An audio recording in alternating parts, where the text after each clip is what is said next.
Señal directa.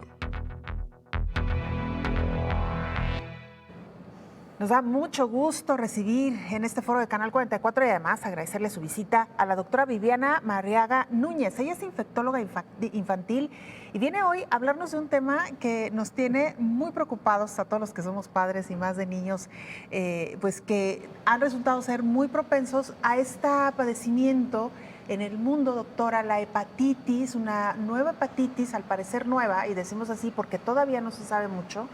Me gustaría primero, doctora, bienvenida, que nos diga cuántos tipos de hepatitis conocemos actualmente y cuáles de ellos son más peligrosos para los niños. Okay. Muy bien, muchas gracias. Gracias por la invitación. Existen varios tipos de hepatitis. Está la hepatitis infecciosa como tal, que incluye el virus hepatitis A, hepatitis B, hepatitis C, D, E. Es una hepatitis que llega directamente a hígado e inflama como un virus, sí, como tal. Luego existe la hepatitis reactiva, que es de la que vamos a hablar el día de hoy, que es una respuesta del organismo hacia una infección. Es como la fiebre y además una hepatitis como respuesta a una infección por algún otro microorganismo como un virus o como una bacteria. También existe la hepatitis tóxica, que es la medicamentosa, ¿sí? Que es o por consumo de tóxicos como alcohol. Entonces, esta no es una hepatitis propia del cuerpo, sino que es inducida por agentes externos.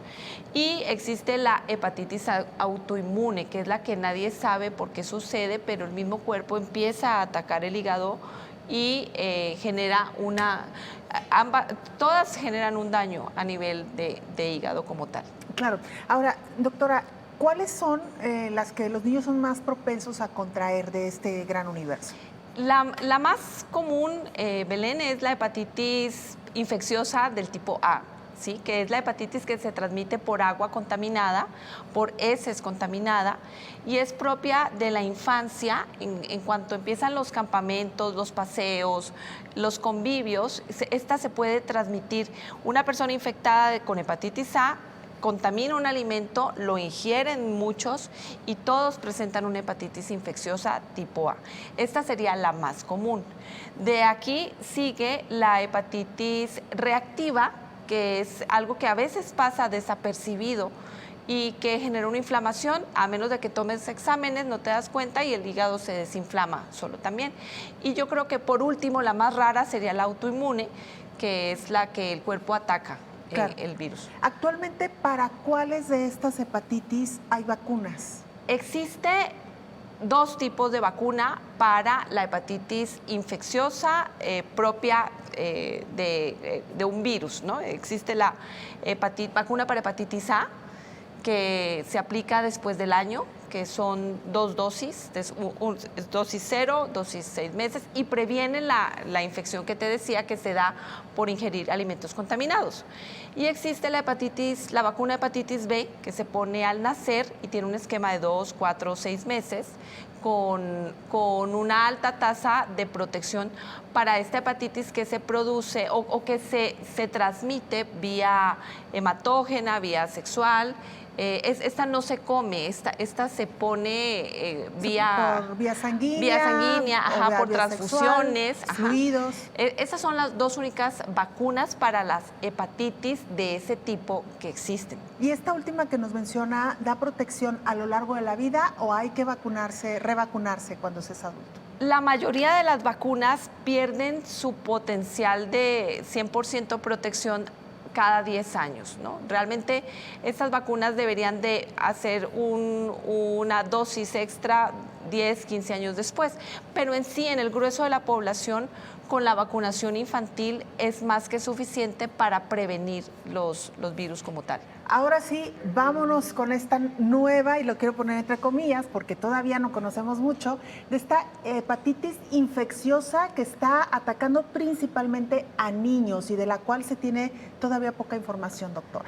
Pues este es algo que nos tiene preocupados a la comunidad médica. Realmente esto no es nuevo como tal, porque como les decía, uno puede tener una hepatitis reactiva como una reacción secundaria a la exposición de un virus.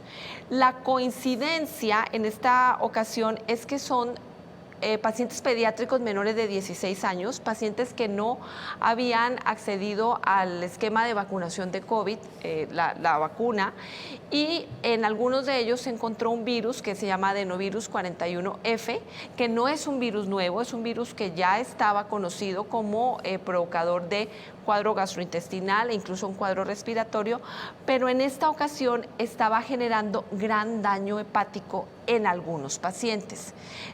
Hay una casuística de 170 casos a nivel mundial. Repito, los casos de Monterrey no están todavía comprobados, por lo cual no están incluidos dentro de esta lista. Lo que sí llama mucho la atención es que esta hepatitis ha sido muy agresiva en estos pacientes e incluso el 10%, o sea, 16 pacientes requirieron un trasplante hepático. Entonces, desconcierta a la comunidad un virus que genere una hepatitis que sea tan agresiva y que termine en trasplante, y se ha tenido 1 o 2 defunciones a nivel mundial, por lo que es algo totalmente diferente. Y es además muy rápida la evolución, por lo que entendemos, doctora. Sí, la evolución es en los primeros casi 5 días. Los pacientes están presentando un cuadro gastrointestinal, diarrea. Es muy importante porque se ponen amarillos, nosotros le llamamos ictericia, y evolucionan tórpidamente hacia el daño hepático, ¿no? Esa es la diferencia. Yo trabajo hace muchos años con las hepatitis reactivas y encontramos el hígado inflamado secundario a virus de influenza, virus de dengue, a incluso algunas infecciones, pero no son tan agresivas como en este caso. Doctora, muy brevemente y por último, ¿qué tienen o qué deben hacer los papás? ¿Qué signos de alarma son los primeros que hay que atender? Y si hay algo más que hacer, además de si un niño ya empieza a presentar síntomas, ¿hay algo preventivo o por ahora solamente estar atentos a cualquier síntoma que usted nos indique? Yo creo que la pregunta es muy importante porque la gente está en pánico. Debemos de continuar cuidándonos, ¿sí? Igual el adenovirus como el COVID, como otros virus, se transmiten alrededor por secreciones. Entonces, el uso de cubrebocas en lugares cerrados y en lugares de alto riesgo sigue siendo algo muy importante para la prevención. El lavado correcto de manos, el uso de gel alcohol también es importante, y acudir al médico en caso de presentar fiebre, dolor abdominal, evacuaciones diarreicas y el tono ictérico, que es el que más temor tenemos. Es muy bueno vacunar a los niños contra estos virus que hablábamos, contra hepatitis A, contra hepatitis B. Es muy bueno generar todo el esquema completo de vacunación porque genera defensas, pero hablar de que haga una defensa en específico a este virus no lo es. Creo que aquí lo importante es entender que esto no es algo nuevo en evolución, pero que si se consulta tempranamente y si el médico también lo sospecha tempranamente, pudiera revertir de aquí a que tengamos la información de realmente qué está sucediendo. Claro. Doctora, le agradecemos muchísimo su presencia. Gracias, de verdad, información muy valiosa para nuestra audiencia. Gracias a ti. Y seguiremos pendientes, por supuesto. Muchas gracias. Es la doctora Viviana Marriaga Núñez, infectóloga infantil, hoy hablando.